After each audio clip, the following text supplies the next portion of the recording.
D'abord, je crois que quand on parle de persécution, il faut nuancer un petit peu. Dans ce sens que l'Église du IIe siècle n'a pas été une Église où il n'y a eu que des martyrs. Il ne faudrait pas penser que tous les chrétiens du IIe siècle mouraient martyrs. Et s'il y avait des périodes où la persécution était intense, il y avait des périodes d'accalmie où les chrétiens pouvaient vivre une vie à peu près normale. Les persécutions étaient plutôt des espèces de crises qui surgissaient soit sur le plan local, parce que sur le plan local, il y avait un fonctionnaire particulièrement zélé et qui était contre les chrétiens et qui soudain se mettait à les persécuter, soit parce qu'il y avait une populace qui était quelque peu excitée contre les chrétiens, comme à Lyon en 1177, dans l'exemple de persécution qu'on verra tout à l'heure, soit parce qu'il y avait soudain un décret impérial qui, pour des raisons de politique intérieure ou tout simplement pour des raisons de prestige personnel, faisait que l'empereur ordonnait une persécution généralisée. Mais en dehors de ces périodes qui, heureusement pour les chrétiens du IIe siècle, étaient tout de même relativement brèves, la plupart du temps, quand même, la vie pouvait être à peu près normale. Mais il n'en demeure pas moins vrai que, même en dehors de ces périodes de persécution intense, le christianisme au IIe siècle était tout de même quelque chose qui était très très mal vu et qui rencontrait une opposition quasi généralisée. C'était en fait dû au fait, si vous voulez, qu'il y avait opposition radicale entre deux mondes, deux modes de pensée qui étaient absolument inconciliables. D'une part, la philosophie païenne, et d'autre part, eh bien, forcément, l'Évangile. Et il y avait une double opposition, de la part, d'une part, des élites, et on sait qu'il y avait un certain nombre de philosophes, en particulier, qui s'en sont pris avec violence au christianisme. D'où justement le travail des apologètes dont nous parlions ensemble la dernière fois, sur lesquels nous aurons l'occasion de revenir. On sait que même des gens aussi tolérants et modérés que l'était par exemple un certain nombre d'historiens latins bien connus, tels Tacite, Pline, etc., ont parlé des chrétiens dans des termes très, très négatifs, même si par ailleurs ils reconnaissaient que sur le plan de la conduite, sur le plan des mœurs, sur le plan du comportement, c'était des gens qui étaient exemplaires. Mais il y avait un préjugé qui était ancré dans l'âme des gens de la société romaine du IIe siècle, qui faisait que, a priori, le christianisme était rejeté. Et c'est pour ça, finalement, que l'étude de l'Église du IIe siècle est quelque chose pour nous d'absolument passionnant. Parce que, finalement, on se retrouve pratiquement aujourd'hui, dans bien des domaines en tout cas, dans un contexte qui n'est pas sans rappeler la situation qui était celle des chrétiens du IIe siècle. Une opposition généralisée qui était due à des préjugés. Des préjugés que rien ne venait justifier, parce que précisément, lorsque par exemple Pline demande à l'empereur Trajan quelle attitude il doit adopter au sujet des chrétiens, des gens qui sont traduits devant lui en tant que gouverneur romain, donc sous le crime de christianisme, il dit que c'est une superstition des plus viles et des plus basses, mais il ne justifie pas cela, n'est-ce pas? Au contraire, il dit que ce sont des gens qui sont doux, qui ne se révoltent pas, qui sont soumis aux autorités, etc. Mais ça n'empêche pas de conclure que c'est une des pires superstitions qui soit. Pourquoi? C'est pas rationnel, c'est passionnel. On dirait, bien entendu, dans une perspective biblique, qu'il y a là une action de Satan, une action de l'ennemi, bien sûr, pour entraver l'œuvre de Dieu, mais en même temps, on voit comment il y a justement dans l'âme humaine des réactions qui sont absolument... qu'il n'est pas possible de raisonner. Et parfois, les chrétiens, à cette époque-là, ont fait l'erreur de penser qu'il leur suffirait d'expliquer. Et précisément, les apologètes, par exemple Justin Martyr, ont dit, mais non, nous sommes des gens qui sommes en tout point semblables à vous, nous participons à vos travaux, nous participons à votre société, etc. nous combattons dans vos armées, etc. Nous sommes, vous n'avez autrement dit aucune raison de nous en vouloir, aucune raison de nous persécuter. Nous sommes loyaux vis-à-vis de l'État, vis-à-vis de l'empereur, etc. Vous n'avez aucune raison de nous persécuter.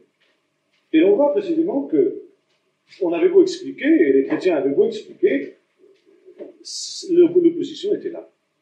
Elle était là aussi de la part de la populace, on dirait, du petit peuple, qui lui aussi réagissait dans cette affaire d'une manière absolument passionnelle. Parce que c'était différent, parce que c'était quelque chose de nouveau, parce que, dans le fond, ils ne se retrouvaient pas dans leur catégorie mentale à eux. Ça, finalement, c'est un petit peu un phénomène d'intolérance, comme on en trouve à d'autres époques, et que Montesquieu a fort bien illustré lorsqu'il disait, il plaçait dans la bouche de son, dans les lettres persanes, n'est-ce pas, cette question faussement naïve, comment peut-on être persan? C'est finalement ça. Comment peut-on être différent de ce que nous sommes, nous? Comment, dans la société du IIe siècle, peut-on ne pas adorer des idoles? Alors, puisqu'ils refusent d'adorer des idoles, eh bien, ils n'ont pas le droit de citer. Ils n'ont pas le droit d'exister, ces gens-là. Tout simplement parce qu'ils sont différents. C'était le commencement et la fin de leur philosophie à ces gens-là. Et ce qui est étonnant, c'est de trouver que chez les philosophes, les gens qui auraient dû dépasser ce réflexe primaire, ils avaient en fin de compte la même réaction et la même attitude. Ce qui montre bien que le fait d'être cultivé et d'avoir affaire à des gens cultivés ne nous met pas à l'abri obligatoirement de l'intolérance. Et que chez parfois les gens les plus cultivés, c'est chez eux qu'on trouve l'intolérance la plus grande. Alors que, quand on souligne précisément ce fait, ils vont se récrier en disant que non, ils ne sont pas du tout intolérants, bien au contraire, mais dans les faits, ils se comportent et ils se conduisent d'une manière intolérante, partageant tout simplement les préjugés qui sont ceux de ceux que l'on pourrait considérer comme des gens sans culture et par conséquent réagissant d'une manière primaire. Maintenant, pour nourrir tout de même cette polémique antichrétienne, il y avait un certain nombre de calomnies qui circulaient sur le compte des chrétiens pendant le IIe siècle, dès la fin du Ier siècle, et pendant toute la durée du IIe siècle. IIIe siècle aussi, finalement, pendant toute la période où l'Église a été persécutée. D'une part, c'est que les chrétiens étaient des gens qui avaient la haine du peuple. Parce qu'ils ne participaient pas à tout ce qui se faisait dans la cité. Ils ne participaient pas au spectacle licencieux. Ça, c'était la grande accusation. Et c'est là qu'on peut faire un parallèle aussi avec ce qui se passe de nos jours. L'esprit d'intolérance que nous sentons monter autour de nous, vis-à-vis des chrétiens qui veulent rester fidèles et qui veulent se tenir à l'écart de tout ce débordement de pornographie, de spectacles, etc., que l'on voit aujourd'hui. Finalement, c'est exactement la même chose du XIIe siècle. Bon, il n'y avait pas de télévision au XIIe siècle, mais il y avait les spectacles dans l'arène, etc., qui étaient exactement du même cru. La violence, la sexualité, tout ça, ça y était. Exactement comme de nos jours. Or, les chrétiens se tenaient loin, bien entendu, de ces choses-là. Ils se tenaient loin également des compétitions sportives, bien qu'il y avait des discussions là-dessus, par exemple à l'école d'Alexandrie. Mais d'une manière générale, ils se tenaient loin des compétitions sportives, non pas qu'ils étaient contre le sport en soi, mais parce que le sport était associé souvent avec, d'une part, des cultes païens, c'était des jeux qui étaient organisés sous le patronage de tel ou tel dieu, ou de telle ou telle déesse, d'une part, et vous savez, dans l'Antiquité, qui impliquait la nudité totale de ceux qui participaient à ces jeux. Donc les chrétiens refusaient aussi le sport pour ces raisons-là. Ils refusaient de participer à un certain nombre de professions, même parfois allant jusqu'à refuser de participer à la fonction publique, au moment en particulier où l'Empire a été divinisé le plus. Et pour cette raison, on accusait les chrétiens à cette époque-là d'être des gens qui n'avaient pas, comment dirais-je, ne se réjouissaient jamais, quoi, des gens austères, des gens qui ne participaient pas à ce qui était normal, ce qui était naturel, cette exubérance de la fête, n'est-ce pas, du débordement, qui était quelque chose considéré comme finalement ce qui faisait le piment de la vie pour les gens du IIe siècle, et finalement pour les gens du XXe siècle, païens, c'est à peu près la même chose. Alors à cause de cela, on les accusait d'être des ennemis du peuple. Et puis il y avait une autre accusation aussi qui était la conséquence de celle-ci, c'était des ennemis du genre humain, carrément. Les ennemis de tous les hommes. C'était des gens qui, à cause de leur rejet, leur refus d'un certain nombre de choses, ce qui apparaissait le plus nettement pour la société romaine du IIe siècle, c'était cette attitude de refus des chrétiens face à un certain nombre de choses. Alors, finalement, ce refus était considéré comme une remise en question de cette société elle-même. Et par conséquent, on considérait que les chrétiens, à cause de cette remise en question de la société de leur temps, étaient en fait des ennemis du genre humain. On les accusait également, pour nourrir la polémique, d'avoir comment dirais-je, tout un ensemble de rites et de pratiques qui étaient tenues secrètes. Ce n'était pas totalement faux. Dans la mesure où, précisément, les chrétiens évitaient de faire d'attirer l'attention sur eux, notamment quand ils avaient des cultes ou des réunions. Il y avait une espèce de semi-clandestinité qui devenait carrément clandestinité, bien entendu, dans les périodes de persécution. Il suffit d'évoquer, par exemple, l'église des catacombes. Et donc, on savait que les chrétiens se rassemblaient d'une manière un peu cachée, mystérieuse, et finalement, ça piquait la curiosité des non-chrétiens, des païens. Ils disaient, mais qu'est-ce qu'ils peuvent bien faire dans ces réunions-là pour qu'ils prennent tant de soin à cacher ce qu'ils font. Donc, c'est qu'ils doivent faire des choses qui ne sont pas avouables. Et alors, il y avait toutes sortes de calomnies qui couraient sur le tombe des chrétiens, qu'ils se livraient à toutes sortes d'orgies, et surtout, n'est-ce pas, qu'ils allaient jusqu'à... on trouvait les accusations qu'il y avait contre les Juifs. Ils adoraient une tête d'âne. Je ne sais pas pourquoi. D'où c'est devenu cette accusation. Pourquoi ils adoraient une tête d'âne? Ça courait, c'est des bruits comme ça. Stupide. Et puis alors surtout qu'il y avait on avait réussi à savoir qu'ils participaient à la scène, c'est-à-dire ils prenaient le pain et le vin qui représentaient le sang du Seigneur. Par conséquent, on les accusait d'égorger des enfants, de kidnapper des enfants, et puis de les égorger pour boire leur sang. Ça, c'est une accusation qu'on retrouvera dans l'Europe du Moyen-Âge, et même jusqu'à une époque relativement récente en Russie, pour ce qui concerne les Juifs. Mais au départ, c'est une accusation qui a été lancée contre des chrétiens. Et puis alors, il y avait aussi un autre point qui faisait que les chrétiens étaient persécutés, c'était le fait qu'ils prétendaient être les seuls à avoir la vraie foi. Et là, on trouve quelque chose de tout à fait intéressant. Parce que la société romaine était, dans son essence, extrêmement tolérante vis-à-vis des cultes, de tous les cultes. Pratiquement tous les cultes dans l'Empire romain avaient le droit de citer. Tout nouveau culte, finalement, trouvait plus ou moins la possibilité de s'insérer. C'est ainsi qu'il y avait les cultes d'Isis, originaire d'Égypte. Il y avait les cultes de Mithra, il y avait le culte de Dionysos, il y avait le culte d'Esculape, il y avait, tous ces cultes à mystère, finalement, qui, eux, étaient encore...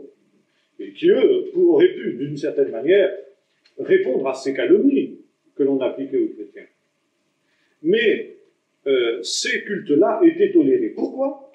Parce qu'ils n'excluaient pas les autres. Par exemple, les adorateurs de Mithra n'allaient pas dire aux adorateurs d'Esculape votre Dieu, ça n'existe pas, votre culte est totalement erroné, etc. C'est une abomination. Les chrétiens le faisaient. Les chrétiens disaient, il n'y a pas d'autre Dieu que notre Dieu. Et il n'y a pas d'autre Seigneur que Jésus-Christ. Et tous ceux qui se disent Dieu et Seigneur ne sont que des idoles, que des vanités. Alors on accusait les chrétiens d'intolérance. Et ils ont été persécutés au nom de la tolérance, parce qu'on exigeait d'eux qu'ils aient vis-à-vis des autres cultes la tolérance qu'on était prêt à leur accorder, du moment qu'eux aussi reconnaîtraient la valeur des autres cultes. Alors voyez-vous, on retrouve là dans notre société moderne des traits communs. C'est pour ça que finalement, là, c'est une période extrêmement intéressante à étudier. Finalement, qu'on reconnaisse aujourd'hui la validité de ce qui est anti-biblique, alors à ce moment-là, on aura droit d'exister à la société. Et puis, il y avait une autre accusation aussi qui découlait de celle-là, c'est que les chrétiens étaient des athées. On peut dire, mais c'est étonnant. Or, l'athéisme, dans le droit romain, était considéré comme un crime extrêmement grave.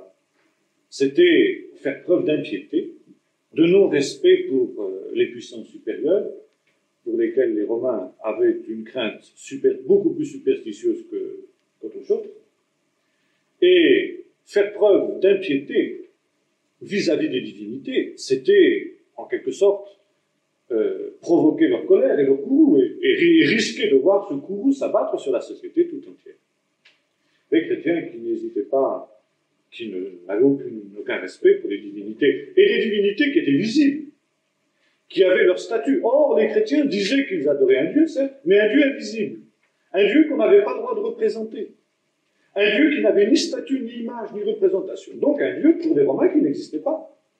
Si je ne peux pas représenter mon Dieu par une statue, par une image, etc., c'est que ce Dieu n'existe pas. Donc les chrétiens étaient des athées, pour les Romains. Donc c'était des gens qui étaient coupables d'impiété. Et par exemple, lorsque Pline s'en prend à eux, dans sa lettre à Trajan, c'est essentiellement au nom de ce crime d'athéisme qu'il les persécute et qu'il les poursuit. Et c'est alors donc que les persécutions ont pu avoir lieu à partir de ces accusations-là, à partir d'un certain nombre de manifestations d'hostilité qui éclataient soit d'une manière organisée, soit parfois d'une manière spontanée. Il y avait également une autre accusation qu'on leur reprochait, c'était qu'ils n'étaient pas des gens sociables. Ce n'étaient pas des gens avec lesquels les rapports étaient faciles. Ils ne se liaient pas facilement avec les gens qui n'étaient pas des chrétiens. Alors, c'était des gens qui...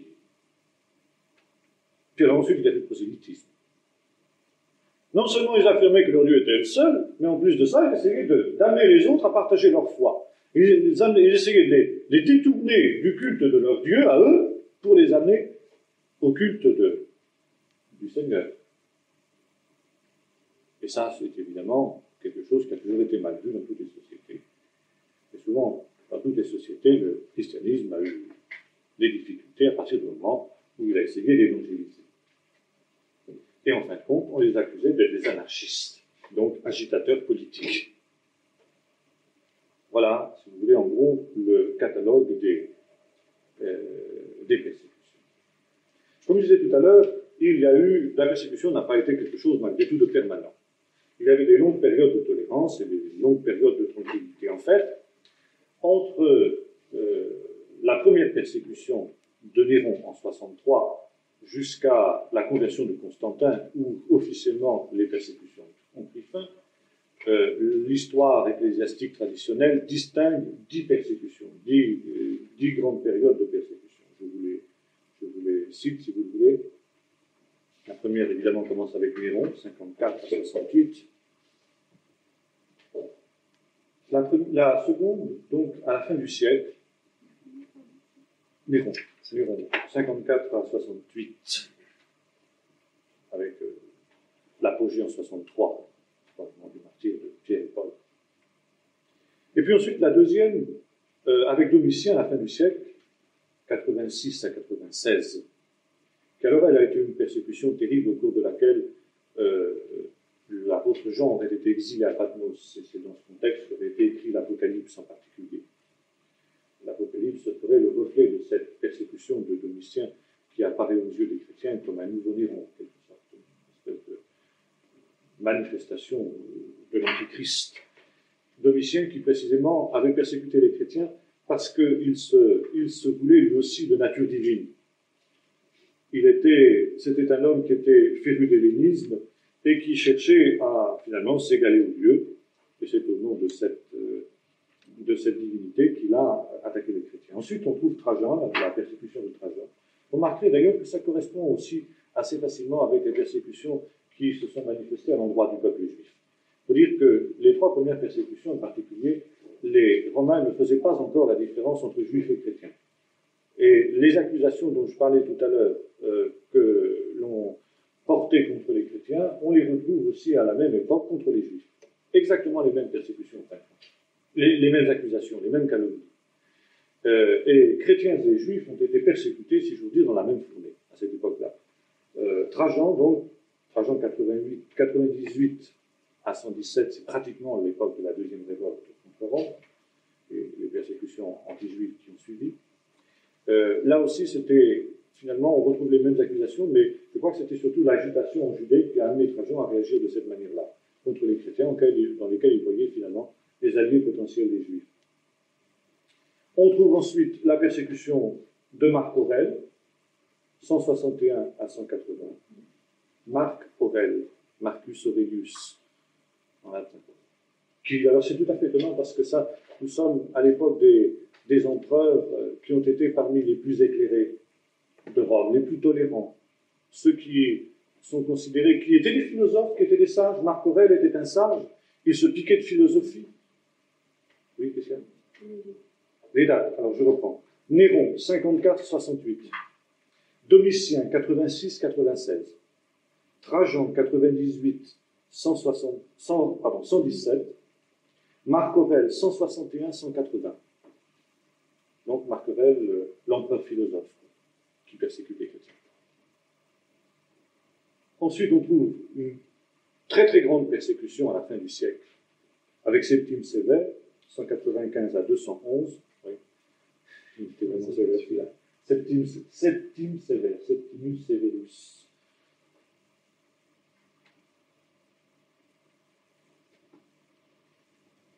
Ensuite, on trouve la persécution de Maximin, 235-238. C'est le IIIe siècle, enfin, je vous fais la liste jusqu'au bout. Ensuite, une des plus terribles persécutions, peut-être la pire, c'est celle de Decius, 249-251. Decius, D-E-C-I-U-S. Ah oui, c'est la plus terrible. Là, vraiment, jusqu'alors, les martyrs étaient finalement peu nombreux en proportion par rapport au nombre des chrétiens. C'était un infime pourcentage du nombre des chrétiens. Avec Decius, alors là, ce sont des milliers et des milliers de chrétiens qui sont systématiquement mis à mort. Là, Decius est une des plus terribles persécutions. Valérien, ensuite, 253-260.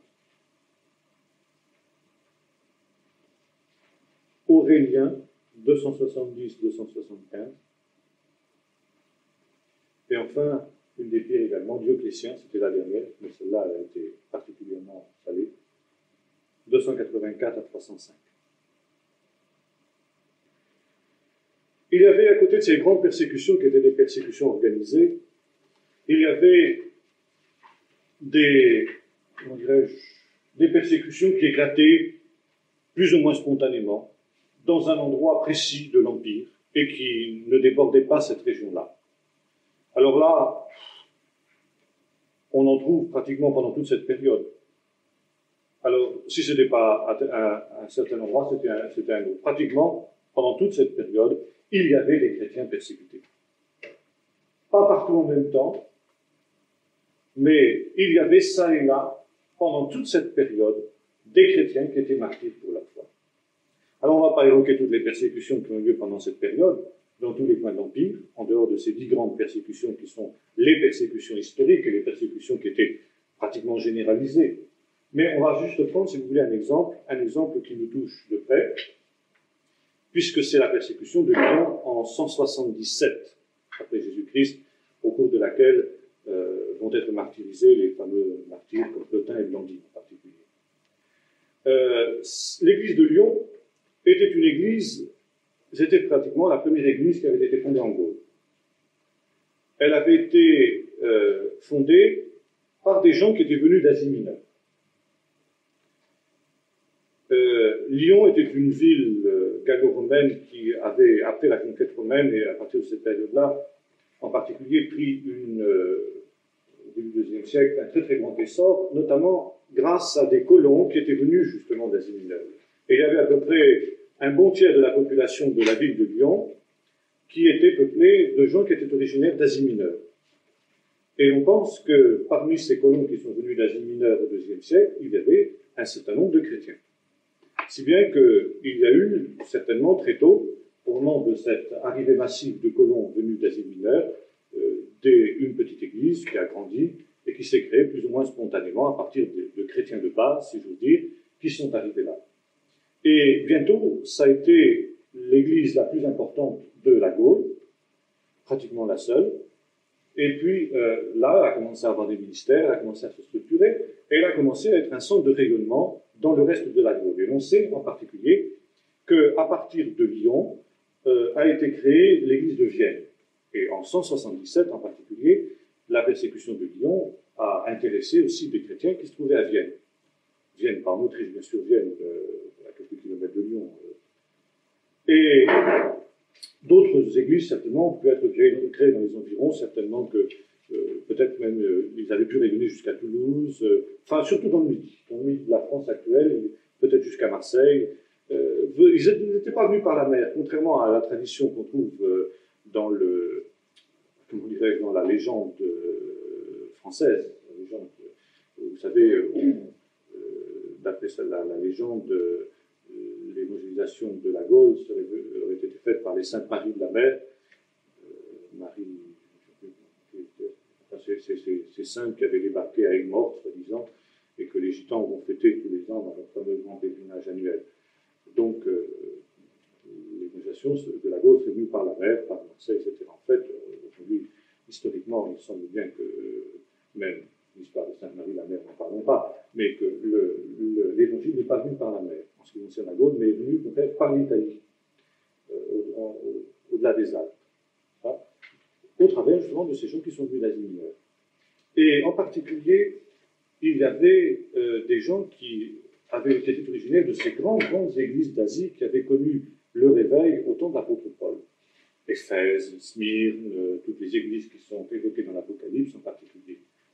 Et tant et si bien que finalement est arrivé sur place, enfin a été institué sur place un évêque, s'appelait Plotin, qui lui était originaire aussi de cette région, et qui va être une des principales victimes de la persécution de 177 notamment. Alors, pour le remplacer, après la persécution, les frères d'Asie mineure avec lesquels l'église de Lyon a gardé des liens pendant toute cette période, va envoyer un de leurs meilleurs, comment dirais-je, disons apôtres, c'est ce qu'il faut employer, c'était un apôtre, Irénée. Irénée, qui était un disciple de Polycarpe, Polycarpe lui-même disciple de Jean, qu'est-ce qui se passe?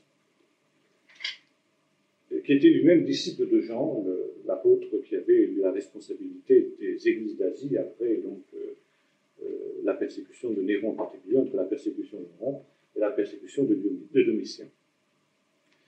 Et c'est aussi ce qui explique le déclenchement de la persécution de Lyon en 177. La population donc, qui était originaire d'Asie mineure avait aussi gardé la religion d'Asie mineure, mis à part les quelques chrétiens qui étaient venus, en particulier le culte de Cybèle. Cybèle qui était la grande déesse vénérée dans ces régions-là, qui avait une fête, si ma mémoire est bonne, c'était le 1er mars, et puis ensuite il y avait une deuxième fête au début d'août. Et donc au moment de la deuxième fête, c'était en fait une période qui allait de mars à août, où on célébrait le mystère de la déesse, etc. Et pendant cette période-là, évidemment, les chrétiens n'avaient pas pris part à ces fêtes-là. Et ça avait profondément indisposé les païens. Et le 1er août, donc au moment où la fête arrivait à son point culminant, alors ils se sont soulevés contre les chrétiens. Et ça a été le déclenchement de la persécution. Ils ont exigé les autorités civiles qu'elles arrêtent les chrétiens, qu'elles les contraignent de participer aux fêtes idolâtres, etc. Et le devant de refus des chrétiens, la persécution a commencé. Et alors, on a justement, on connaît très bien cette persécution parce qu'on a une lettre justement des chrétiens de Vienne et de Lyon qu'ils ont envoyé à leurs frères d'Asie après ce terrible événement, puisque précisément ils étaient en contact spirituel avec ces frères d'Asie, pour leur expliquer ce qui s'était passé et pour leur demander en quelque sorte du secours. L'essentiel de cette lettre, nous l'avons, et je vais vous lire donc cela, bien que je n'ai pas la première partie. Enfin, ça fait. C'est une lettre qui a été conservée dans l'histoire ecclésiastique d'Eusèbe de Césarée, 2 siècles plus tard, qui a récolté qui a fait une histoire de l'Église depuis les origines jusqu'à son temps, et qui est par conséquent pour nous une source très très intéressante d'information au point de vue historique de toute cette période-là. Alors voilà ce qu'ont écrit les survivants de la persécution de 177. Les serviteurs du Christ en séjour à Vienne et à Lyon, en Gaule, aux frères d'Asie et de Phrygie, qui ont la même foi et la même espérance que nous dans la rédemption, paix, grâce et gloire de la part de Dieu notre Père et du Christ Jésus notre Seigneur.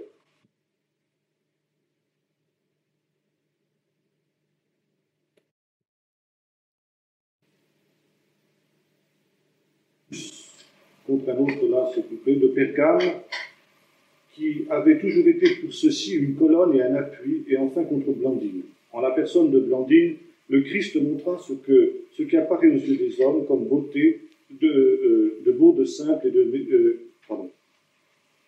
sans beauté simple et méprisable, que cela donc apparaît comme digne aux yeux de Dieu, d'une grande gloire à cause de l'amour qu'ils ont pour lui. Cet amour qu'ils rencontrent dans ce qu'on est capable de faire et ne se vante pas de ses apparences extérieures. Nous avions cru en effet, nous, sa maîtresse, laquelle était engagée dans les combats et au nombre des martyrs, que Blandine, dans cette lutte, ne soit pas capable, à cause de sa faiblesse physique, de faire avec assurance sa confession de foi. Et Blandine fut remplie d'une telle force qu'elle était faite, pas dans le sens où on entend aujourd'hui dans les, n'est-ce pas, la fête païenne, mais dans ce sens que pour eux, c'est quelque chose qui est vécu dans la présence du Seigneur. Pline le Jeune, lui, dans la lettre qu'il écrivait à Trajan, et que j'évoquais tout à l'heure, qui était gouverneur de Bithynie, donc, écrit que les chrétiens ont l'habitude de se rencontrer tous les jours. Donc là, nous sommes vraiment dans une vision communautaire.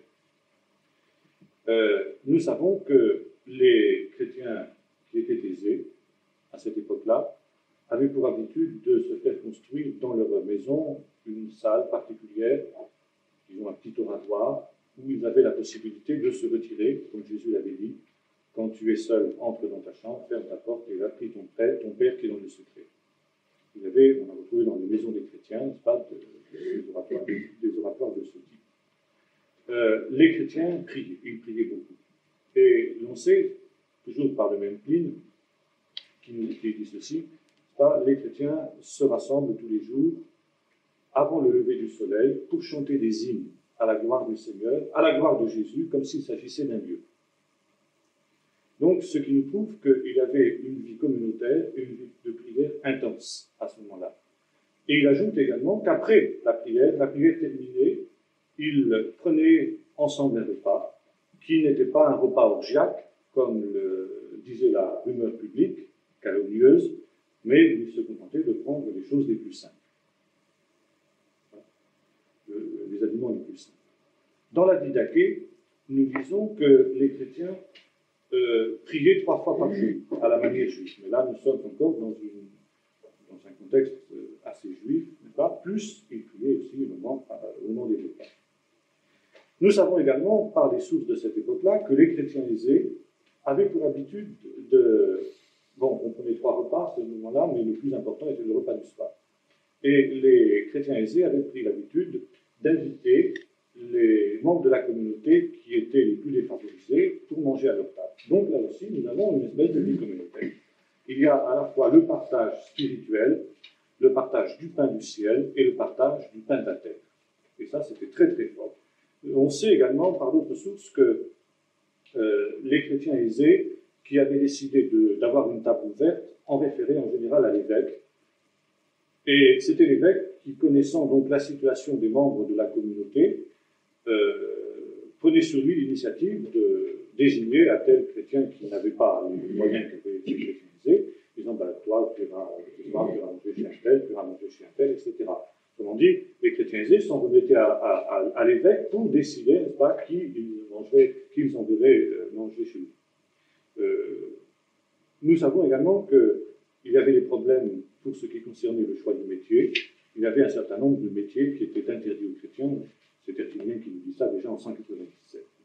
Le gros problème pour les chrétiens, c'était justement le problème des loisirs. Nous l'avons vu tout à l'heure.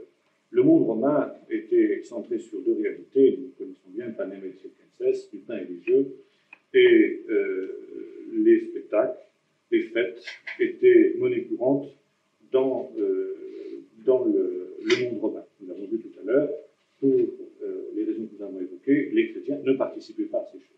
Il y avait à Carthage, à la fin du siècle, la ville où Tertullien était évêque, il y avait justement une controverse assez importante pour savoir si oui ou non les chrétiens pouvaient participer au sport, pouvaient faire du sport. Pour les raisons que j'ai exposées tout à l'heure, un certain nombre de chrétiens disaient interdit aux chrétiens de faire du sport, de pratiquer le moins de sport. Et puis il y avait ceux qui disaient, à condition que ce ne soit pas dans la nudité complète, à condition que ce ne soit pas sous le patronage d'idoles, eh bien, si c'est simplement pour s'entretenir physiquement, pourquoi les chrétiens ne pratiquent pas un peu de sport, tout simplement pour se maintenir en forme? Finalement, on en était arrivé à ce compromis-là, qui était évidemment tout à fait biblique et tout à fait sage. Et c'est alors que naît ce qu'on appelle l'église des catacombes. L'église des catacombes, alors là, il ne faut pas non plus tomber un petit peu dans l'imagerie d'Épinal. L'imagerie d'Épinal qui a été popularisée par des romans à succès tels qu'Ovadis, où on voit les chrétiens en quelque sorte se rassembler dans les catacombes pour célébrer leur culte, etc. Bon, je crois que ça c'est de la légende. Les catacombes, c'était, surtout à Rome, n'est-ce pas, où effectivement, le siège impérial, il y avait peut-être plus qu'ailleurs un certain nombre de persécutions, tout à plus souvent que dans d'autres endroits.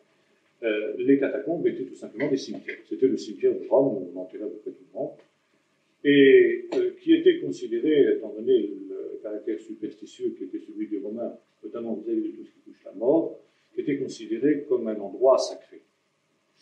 Et la police impériale n'était pas tellement courageuse ni téméraire pour s'enfoncer dans le dédale des tombes, etc., si bien que si un criminel parvenait à se cacher dans une catacombe, il avait forte chance de rester là impuni.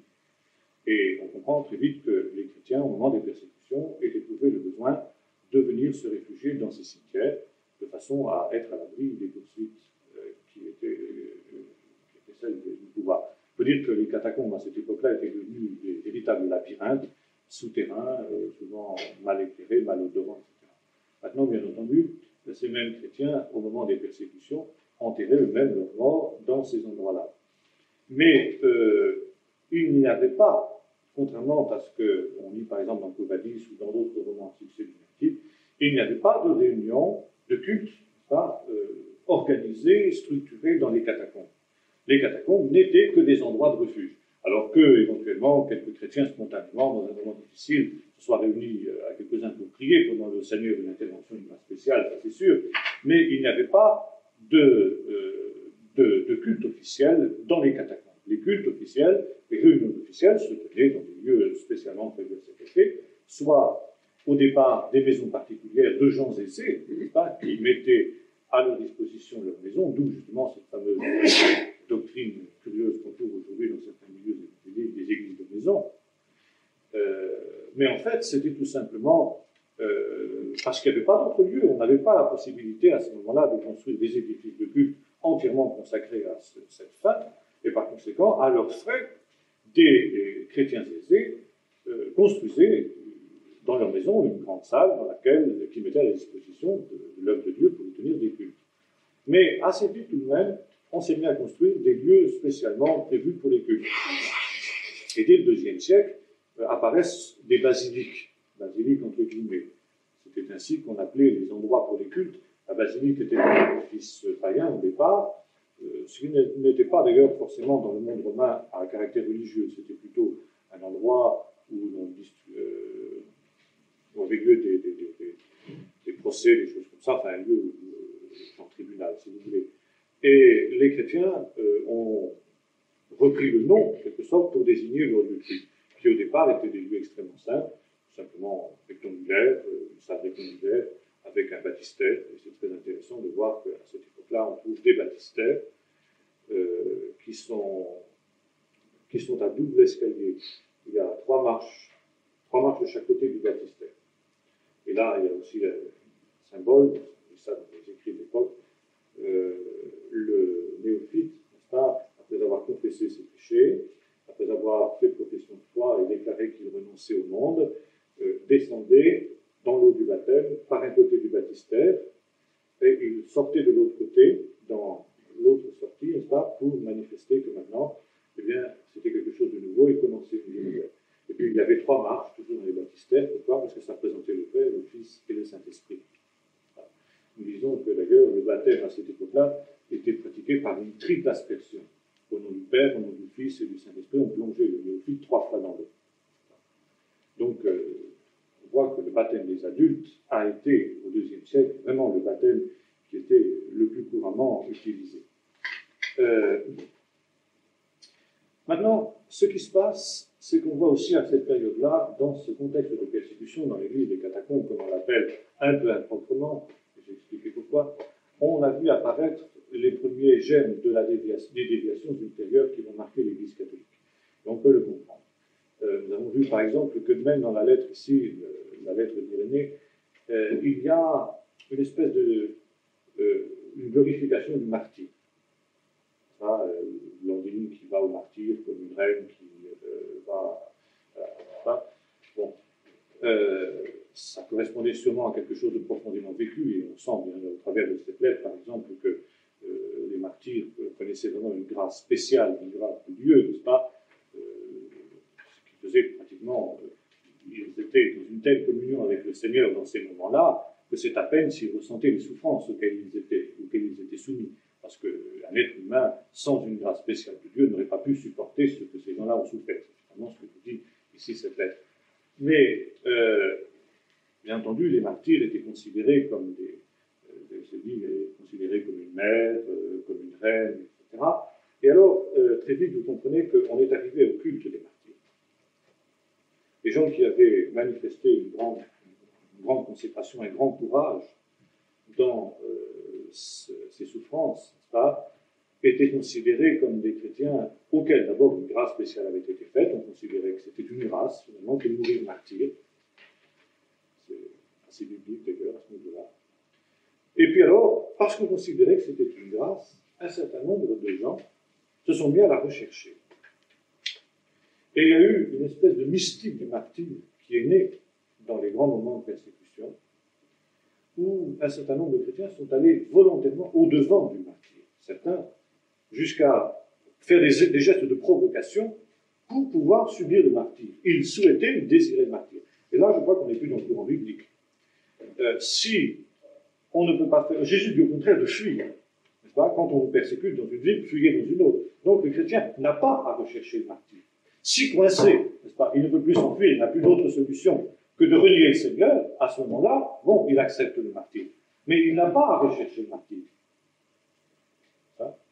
Or, précisément, on avait tellement mis, à cette période-là, l'accent sur la dignité du martyr, sur la grâce du martyr, etc., qu'un certain nombre de gens se sont mis à rechercher le martyr. Par exemple, dans le courant du IIe siècle, nous aurons l'occasion de revenir sur le mouvement montaniste, qui parle d'autres aspects très, très intéressants, mais Montanus, par exemple, disait que c'était un crime que de fuir la persécution, qu'il fallait au contraire rester sur place, contrairement à ce que je lui avais dit, et subir le martyr, n'est-ce pas? Et non seulement on ne fuyait pas le martyr, mais on le recherchait. Et ceux qui avaient été ainsi mis au bénéfice de la grâce du martyr étaient considérés comme des chrétiens d'une essence supérieure aux autres, et c'est l'apparition de la notion catholique de la sainteté. Les saints, la différence entre les saints et puis ceux qui ne le sont pas. Et dans les catacombes, dès le IIe siècle, par exemple, dans les tombes où ont été enterrés des martyrs, d'ailleurs, il y a beaucoup de gens qui n'étaient pas des martyrs qui sont enterrés dans les catacombes. Pas? Il y a beaucoup de gens qui sont morts tout simplement dans leur lit, mais qui étaient des chrétiens. Et on trouve, par exemple, sur les tombes, bien entendu, des inscriptions à la gloire du Seigneur. Telle personne qui était ici repose en paix jusqu'à la résurrection, par exemple, des choses comme ça. Bon, rien à dire dans cela. Et puis alors, ensuite, on trouve alors pour ce petit nombre, d'ailleurs, n'est-ce pas, en proportion, qui ont été martyrisés, qui sont enterrés aussi dans les catacombes, on trouve des mentions de plus en plus dithyrambiques, finalement.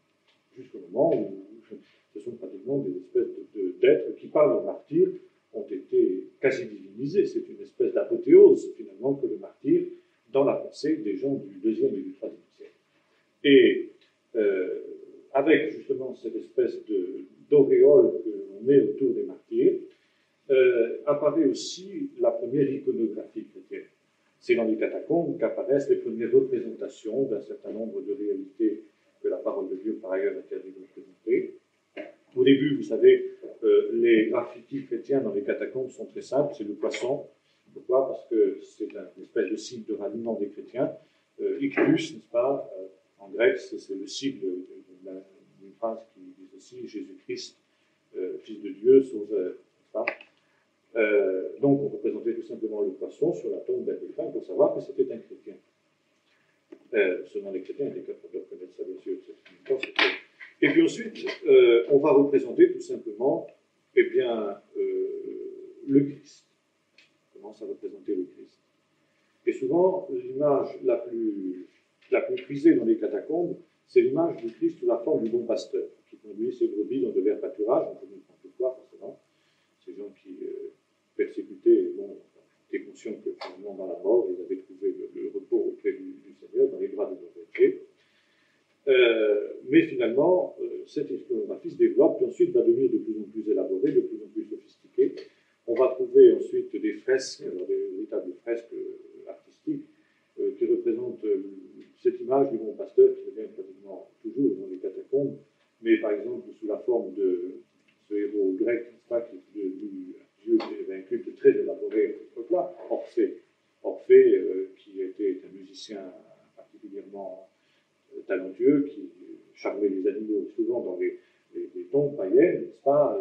On a des fresques qui représentent Orphée, entouré des animaux, en train de jouer de la flûte de Pan. Et bien on retrouve, par exemple, dans les catacombes, à la fin surtout au IIIe siècle, en fait, on retrouve le Christ sous les traits d'Orphée, en train de jouer de la flûte avec des animaux autour de lui, exactement comme Orphée. Donc il y a une espèce de syncrétisme, il y a une espèce d'osmose qui se fait entre la pensée païenne, finalement, et puis le christianisme, n'est-ce pas? Le christianisme qui, très tôt, n'a pas su résister à ces germes de décomposition qu'il y avait en son sein, alors même que ces martyrs écrivaient dans l'histoire de l'Église une page inégalée de gloire. Parce que là, effectivement, il faut aller très loin pour retrouver des cas comme celui que nous venons de lire ici dans la lettre que nous avons évoquée ici. Donc, si vous voulez, voilà en gros comment se présente la situation des persécutés et des persécutions à l'époque de l'Église du XIe siècle. Et là, forcément, cette persécution n'a pas que des effets bénéfiques. Cette persécution va aussi avoir des effets sur la doctrine, je crois que nous avons commencé à le voir, mais également, il va y avoir, dans ce IIe siècle, glorieux par bien des aspects, et je crois que là, peut-être que dans l'admiration, vis-à-vis de ces chrétiens qui ont su aussi témoigner de leur foi, voilà. Il ne faut pas non plus nous laisser inverse pour des gens comme Landine ou Potin ou Sanctus, etc. Il y en avait quand même des centaines et des centaines qui apostasiaient. Il ne faut pas non plus se leurrer. Penser que tous étaient des héros de cette manière-là. Mais à côté de cela, il y avait aussi les hérésies. Les hérésies qui ont été la clé de l'Église du XIe siècle. Et ça, nous verrons la prochaine fois. Voilà, est-ce que vous avez une ou deux questions à poser? Oui.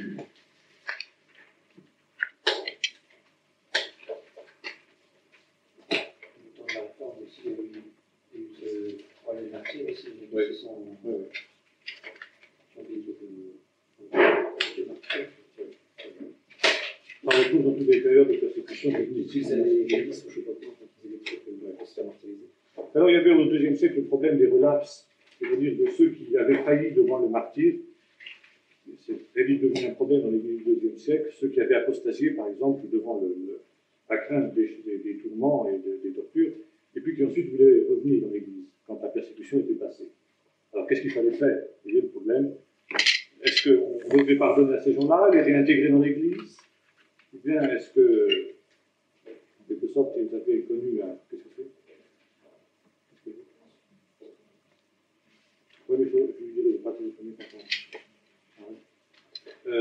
donc, si vous voulez, est-ce qu'on doit les accepter ou pas, ces gens-là? Alors, les avis étaient très partagés dans l'Église primitive. Vous voyez, ceux qui avaient enduré des tourments, qui avaient été en prison, etc., ils disaient, ces gens-là, c'est facile. Quand ça va mal, hop, on se retire, et puis quand ensuite la persécution est passée, on revient. Ça, c'est pas normal, disaient ceux qui avaient subi les tourments. Et puis, il y avait ceux qui disaient, enfin, il y a le pardon de Dieu, et c'est alors qu'on a qu'est intervenu aussi une autre erreur catholique. C'est le problème de la pénitence. Alors, après de très très longues discussions, il y a eu des schismes qui sont nés à partir de cette question des relapses. Eh bien, on est arrivé à la conclusion, au IIIe siècle en particulier, que les relapses devaient être réintégrés dans l'Église après qu'on leur ait imposé des pénitences, c'est-à-dire des épreuves difficiles qui les ramenaient, si vous voulez, au niveau des martyrs. Pas vraiment, on n'allait pas jusque-là, mais enfin, on leur faisait subir des épreuves. Et on trouve tout ça dans la mentalité catholique de la pénitence. Aujourd'hui, vous savez, les pèlerinages, les rosaires et tout ça, pour expier les péchés. Finalement, l'idée de l'expiation des péchés par les œuvres naît aussi, finalement, de ce problème des martyrs. Est-ce que vous avez d'autres questions? Les quoi? Les élites. Pas les élites, les élites. Oui, d'accord. Et puis le petit peuple, quoi. Eusèbe de Césarée,